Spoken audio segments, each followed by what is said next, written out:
dianggap mengganggu ketertiban lingkungan dan menyebabkan kemacetan.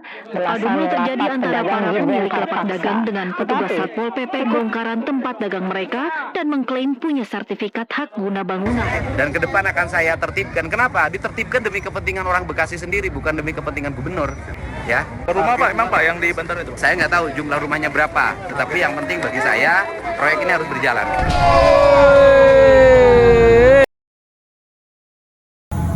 Saat ini saya sedang berada di depan gerbang perumahan Bumi Mas Indah yang berada di Kecamatan Tambun Selatan.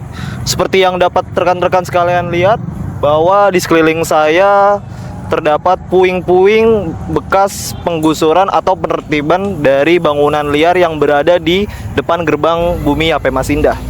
Bagaimana dampak dari penggusuran ini dan bagaimana proses penggusuran yang berlangsung saat ini? Mari kita simak.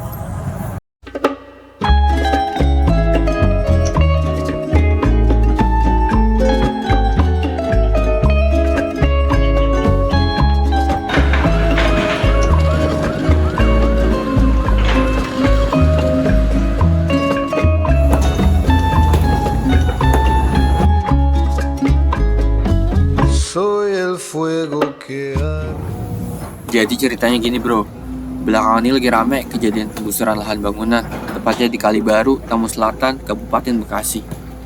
Nggak tanggung-tanggung, yang digusur tuh sampai 600 bangunan liar. Banyak kan? Kalau kita asumsikan satu bangunan dipakai 2 orang aja, berarti ada sekitar 1.200 orang yang sekarang kehilangan. Bukan cuma tempat tinggal, tapi juga sumber penghasilan mereka. Tempat jualan yang hilang, pelanggan yang bubar, penghasilan juga ikut amblas. 1.200 itu bukan angka yang kecil. Coba lu bayangin deh, lo usaha kecil, tiap hari ngandelin usaha lo itu buat nyambung hidup lo.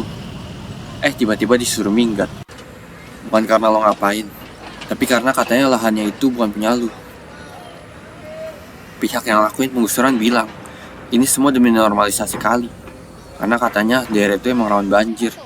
Emang sih, dari data yang ada, sejak tahun 2020 sampai 2025, banjir udah kejadian 4 kali. 2020, 2021, 2024, sama 2025. Berarti tiap 2 tahun sekali tuh minimal. Dan logikanya, kalau kali makin sempit gara-gara bangunan liar, ya air makin gampang naik dong. Gue paham sih maksudnya, tapi yang jadi pertanyaan, udah siap belum solusi buat warganya? Karena yang sering kejadian itu, bangunan liar digusur iya, tapi warga nggak dikasih solusi jangka panjang. Bantuan, ada sih yang dibantu, tapi juga ada yang nggak kebagian. Terus, gimana nasib mereka? Dalam setiap kehancuran, selalu ada celah rezeki. Tukang rongsok datang bahkan lebih awal dari aparat. Mereka bukan maling, tapi justru yang paling diuntungkan. Karena mereka bisa menjual logam bekas kembali dengan harga 4.000 per kilo. Berhubung kita lagi di lokasinya, yuk langsung aja kita tanyain ke beberapa narasumber, mulai dari warga terdampak sampai ke pengelolanya.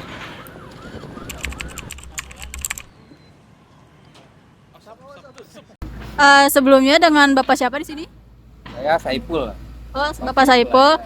Oke, dengan Bapak Saipul, saya izin menanyakan beberapa hal tentang pergusuran Kalibaru di Tambun Selatan ini. Kira-kira tuh tahun berapa bangunan ini tuh dibangun Pak, untuk sekitaran Bantaran? Iya, bangunan ini.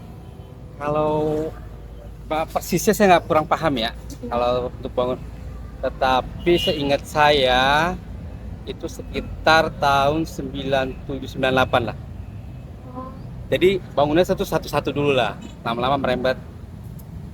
Kalau dengar cerita dari yang udah tua, yang cerita itu awal pembangunannya dari ujung sana, dari Kalibaru. Oh, dari Kalibaru. Baru ke sini. Mungkin Itu pun satu-satu, tapi sekarang udah bener. Kalau belum di apa tuh? Kalau belum digusur deh, rumah saya nggak kelihatan. Berarti udah sangat lama ya Pak? Lama. Bisa di atas 25 tahunan lah.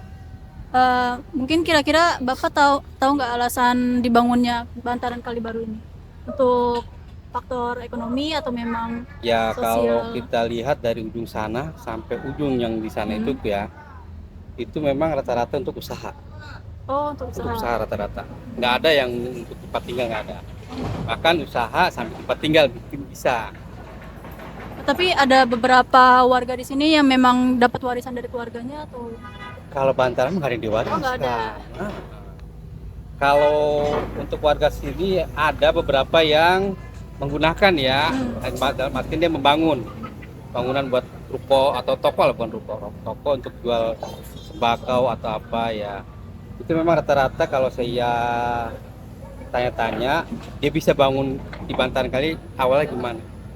Ya dasarnya kita nggak tutup mata ya, memang ya dari orang-orang yang kerja di desa juga. Dalam artian dalam bahasa dulu itu digarap lah. Oh iya. Karena ada lahan kosong, digarap. Kebetulan ini kali udah nggak berfungsi, kan? Ya, akhirnya digarap, dijual belikan lah.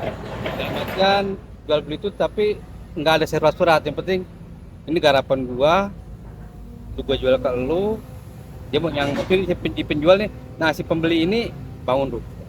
Entah dia bangun ruko ada yang dipakai sendiri, ada yang disewain. Oh gitu ya Pak. Lalu di sini untuk penggusuran di sini tuh dampaknya apa sih Pak? Mengenai misalkan kayak soal faktor ekonomi, apakah sangat berdampak untuk beberapa warga sekitar itu untuk mencari uang setelah terjadinya penggusuran ini? Oh, kalau untuk warga pribumi ya, saya katakan warga pribumi. Kenapa? Karena yang rata-rata yang berjualan di sini bukan orang pribumi, orang pendatang. Ya, mungkin kalau yang dia memang mata pencahariannya di jalur sini, mungkin terasa ya ekonomi pasti terganggu ya. Dia pasti awal dia punya ruko, sekarang digusur, dia bikin ruko nyewa ruko lagi. Contoh salah satunya ini nih, dia penjual kue depan situ, baru 1 minggu. Oh baru 1 minggu ya? 1 minggu dia ceritanya oper kredit atau gimana, 1 minggu dia tempat dapat surat pemberitahuan mau dibongkar. Lalu di sini menurut Bapak, apakah Bapak setuju dengan kebijakan penggusuran di Kalibaru ini? Kalau dibilang nggak setuju, kita lawan pemerintah ya, nggak bakal menang. Iya sih benar Pak, nggak ada pegangan ya Pak. Sekarang dikembalikan lagi ke fungsinya aja lah gitu loh. Mau nggak mau kita harus setuju lah, ya kan? Karena juga satu mungkin mengurangi dampak bencana juga sih ya. Memang kalau hujan tuh air dari seberang sana tuh nggak ada yang lurus larinya, sini semua. Ya saya setuju aja karena itu programnya bagus juga ya, karena memfungsikan kembali kali lah yang tadinya nggak berfungsi jadi fungsikan lagi kembali. Saya setuju aja sih yang jualan. Jadi awal penggusuran itu yang di Kalibaru dulu ya Pak? Awal Kalibaru. Kalau untuk wilayah sini ya, untuk wilayah Tambun Selatan itu kan awalnya Kalibaru dulu, selesai baru ke sini. Dan kayak Pemas tuh sebetulnya masih Sumberjaya juga. Ya, mungkin cukup sekian pertanyaan dari saya. Terima kasih atas Bapak saran masukannya dan mengenai jawaban tentang penggusuran Kalibaru di sini. Mohon maaf sebelumnya jika ada perkataan saya. Masih Kalibaru. Apa? Kali Sumberjaya aja dah. Oh, Kali Sumberjaya. Karena ada Kalibaru itu beda desa. Oh, beda desa. Kali sekunder lah ini sebutnya. Oh, Kali Sumberjaya. Tambun Selatan ya masih. Tambun Selatan masih. Siapa? Mari. Warga bilang mereka hanya ingin dibantu pindah. Masyarakat bilang ini demi lingkungan. Dinas bilang mereka cuma jalankan aturan. Tapi dari semua yang bicara, satu hal yang belum muncul, yaitu solusi yang adil. Ini bukan cuma soal bangunan liar doang bro. Ini soal hidup. Anak-anak sekolahnya gimana? Orang tuanya nyari nafkah dari mana? Dan mental mereka kayak gimana setelah penggusuran? Kita nggak bisa cuma lihat dari satu sisi doang. Sekarang bantaran itu kosong, luas, rapi, tapi lihat lagi. Yang dulu hidup, sekarang sunyi. Yang dulu padat, sekarang tinggal puing. Kita bangun aliran air, tapi kehilangan jejak kehidupan. Gue nggak bilang penggusuran itu salah atau benar. Tapi yang jelas, ini harusnya jadi bahan refleksi. Kalau emang demi kebaikan bersama, harusnya semua pihak juga dapat solusi yang adil. Jangan sampai demi kebaikan lingkungan, malah ada 1.200 orang yang jadi korban. Kita kita doain semoga warga Kalibaru dapat jalan yang terbaik. Buat lo yang nonton, jangan lupa urusan sosial kayak gini tuh bukan cuma tugas pemerintah, tapi tugas kita semua buat peduli. Jadi di sini Thank you yang udah nonton. Kalau lo suka video kayak gini, jangan lupa like, komen pendapat lo di bawah, dan subscribe biar gak ketinggalan cerita-cerita real kayak gini. Sampai ketemu di video selanjutnya.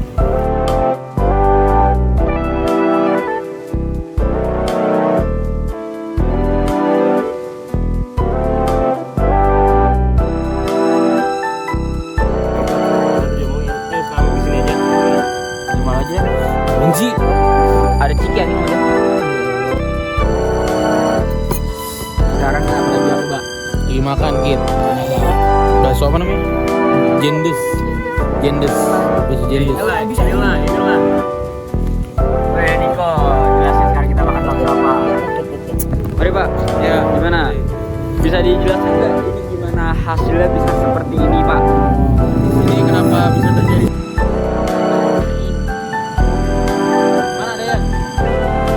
Yang di tengah-tengah tuh biasanya gak punya itu deh. Niko, sekarang kita lagi apa Niko?